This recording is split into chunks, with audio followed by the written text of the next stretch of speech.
So, hello everyone, and welcome to video update number 2. I'm actually recording this one from France. I'm right now staying in the town of Quimper. I actually came here a few days ago. But in this video, I'm still going to be mostly talking about my last 2 weeks that I spent in the Netherlands. So my last 2 weeks in the Netherlands, they have been quite good. I got to spend a pretty good chunk of time in Amsterdam, about a week or so. Which was definitely an interesting experience. Amsterdam's kind of like the tourist capital of the Netherlands, if you will. So it was definitely different going there from Alkmaar. But it was a really great place to explore. I, of course, saw plenty more museums. And I also got to, although I did struggle with this as a whole, I did get to meet some people my age there, which was nice. And after I spent some time in Amsterdam, I also visited the small town of Zetten, which is a bit to the east. And while there, I was staying with some extended family, which was really great. It was really great to see another part of the country. While there, I got to visit some nearby cities such as Utrecht and Arnhem. I got to go on another bike trip, which was amazing. So yeah, it was a really great 2 weeks overall. But enough with that. Let's go ahead and get into the 5 questions. Okay, so now moving on to the first question. Is a gap year worth it? So first of all, talking personally here. In these past 2 weeks, I've definitely learned to be more independent. This has a lot to do with the fact that I was kind of forced to fend for myself a little bit more when I was staying in the volunteer community in Amsterdam, as well as the hostel. I found myself feeling a little nervous going away from the comfort of Jim and Nancy to these 2 places that were a little more independent. But both times I found that as soon as I settled in, it didn't take long for me to get used to things, and definitely was a growing experience for me. So while I was staying in Zetten, I mentioned that I was staying with some extended family there. So the people I was staying with, their names were John and Carissa, and also their 4 kids. They were really interesting to get to know and very welcoming, and I had a great experience there. And I was also able to interview them. So I'm going to be using some clips from that interview in this video in a similar way that I did in the last video. The first thing I'd like to talk about is that it turns out that both John and Carissa actually went straight into university after high school, and both of them actually felt pretty good about this decision. We both went to Dordt College in Sioux Center, Iowa. Didn't necessarily know what we wanted to do, but that was kind of the option pushed by family as opposed to going straight into work. I see. The gap year wasn't really on anybody's radar. Okay. Yeah, for me it wasn't being pushed into university. This is just something I wanted to do, but when I started university, I didn't know what kind of career I would pursue. It was just go to school, have a different experience, and then see. So I think another good point that John made was that when you're in university, often many programs, they may give you some time to figure out your major, so there's not always so much pressure. At least for me, staying in the sciences, that I switched majors didn't change anything, because the first 2 years are just basic stuff. Basic courses anyway. Yeah. And then when you go into third year, then you start to take specific courses to your major. So as I've talked to different family members and friends about the fact that I was taking a gap year, I would often hear that people would be supportive of it, but they really kind of wanted to make sure that I had some sort of goal or a clear plan. And I think Carissa had a similar opinion about this. Given the circumstance or the personality of the child, I would say a gap year or a year to decide what to do, if it was needed, that it would be appropriate. Okay. But it wouldn't be a free ride. I mean, they would have to work. Like have some sort of job to support their travels or work towards something. I want to see some sort of goal that, they have in sight. I definitely agree with this general idea that if you're taking a gap year, you don't want it to just be a joyride. But I will say from my personal experience that for someone who may be taking a gap year in this, in a similar way that I am, where kind of being spontaneous and figuring things out as you go is kind of a part of the year as a whole. It can be sometimes a little bit hard to know exactly what I'm going to be learning in the year, and it might be a little bit hard to pinpoint my goals exactly because part of the year is the fact that it's not all planned out. So I will say that mindset, for me, it was a little stressful at times. It did put some pressure on me. But then again, I think it is really good to make sure that you are using this year in a valuable way. Both John and Carissa were able to confirm for me as well that people in Europe do tend to be more well-traveled, although this isn't necessarily always attached to a gap year. I think people are more well-traveled here.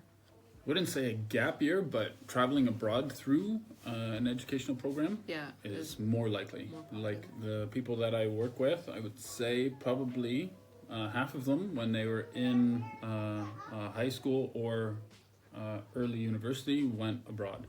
Okay, so now moving on to question number 2. What is the purpose of higher education? So it turns out that a big part of university for both John and Carissa was that it gave them an opportunity to really connect with others and live in a community. And they were actually able to meet each other in university as well.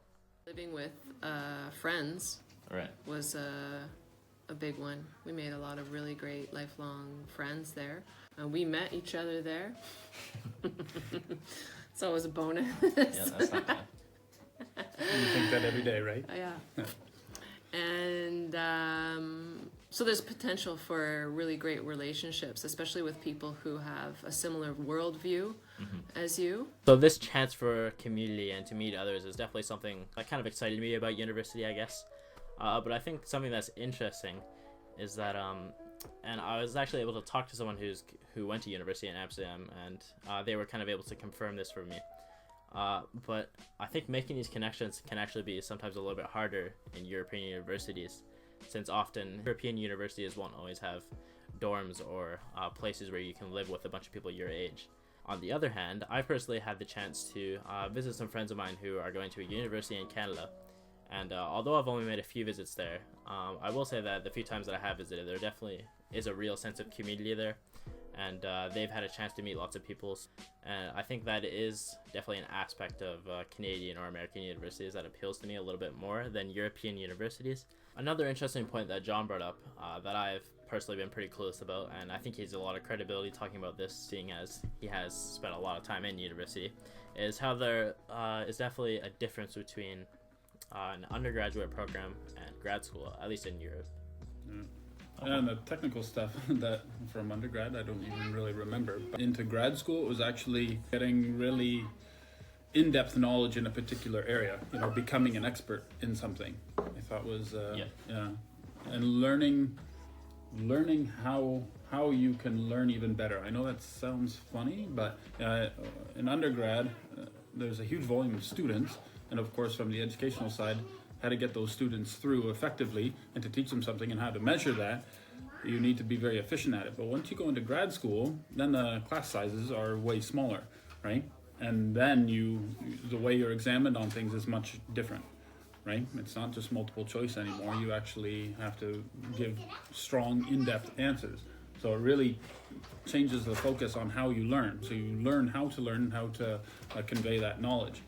And then, doing a PhD, then it's how you integrate that knowledge into discovering more knowledge. And finally, I think John made a really clear and concise statement about what the purpose of higher education actually is that I really liked. Having a PhD now lets me do what I really want to do, and that's the important part. So the value of higher education is actually to really have the choice of doing what it is you love. So now moving on to question number 3, what can travel teach about careers? So I had a chance to interview John and Carissa about this question as well, and I was able to hear a little bit about their experience with jobs. Carissa is actually a stay-at-home mom right now, although she has had some work in the past. But John is currently working a pretty interesting job. Well, I'm trained as a scientist in animal science. So I focus on dairy nutrition.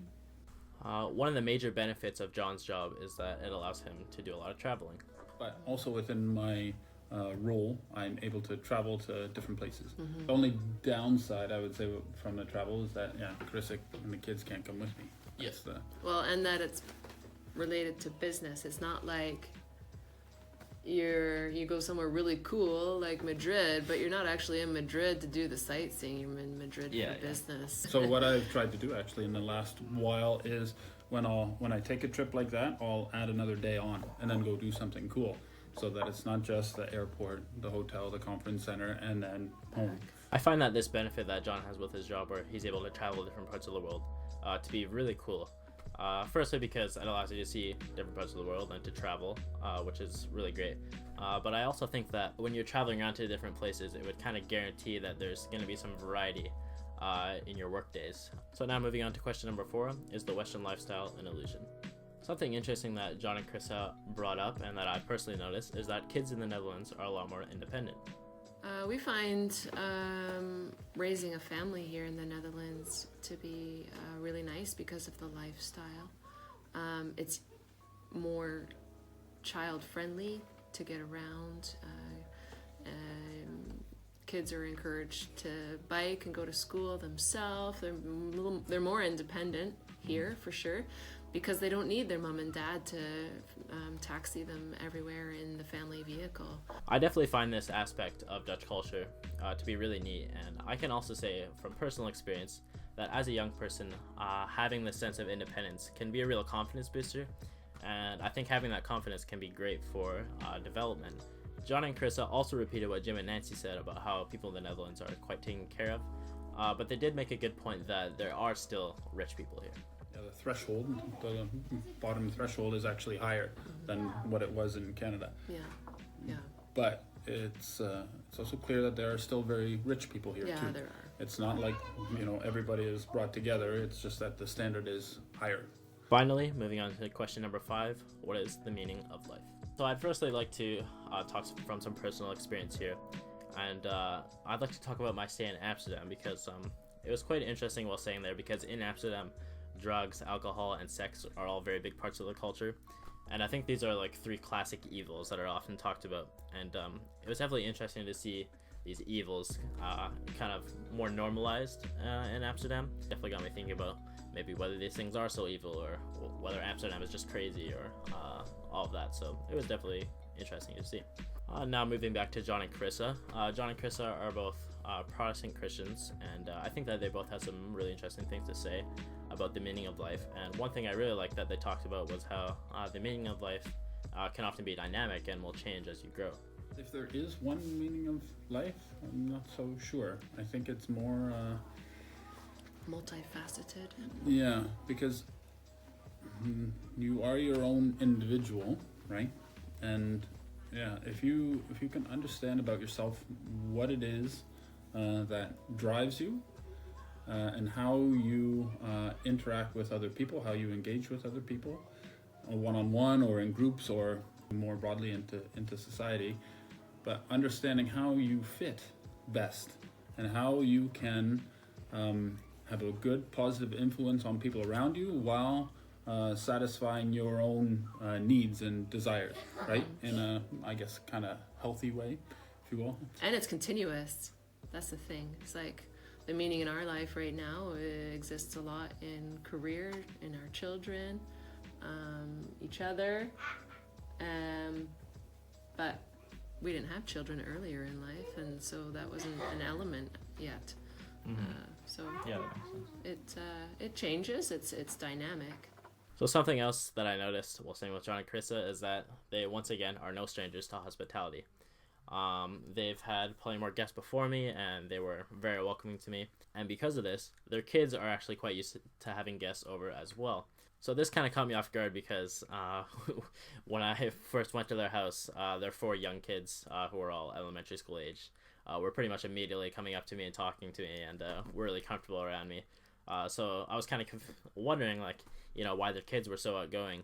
And when I asked John and Carissa this, they said it's because they were used to having guests around. I found this to be really neat, and I think exposing children to different types of people through hospitality like this can once again be another great way to allow these kids to grow and to see different types of people and to be more confident in themselves. So I think that was really cool to see. Alright, so that is it for my second video update. Thank you for watching.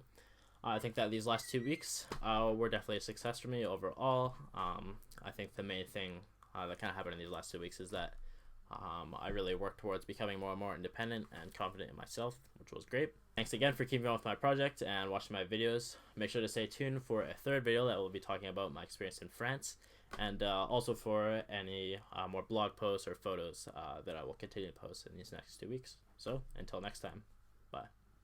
That's such a dumb ending. Yo, I'm leaving this in, baby. Okay, I'm just ending the video now, so goodbye.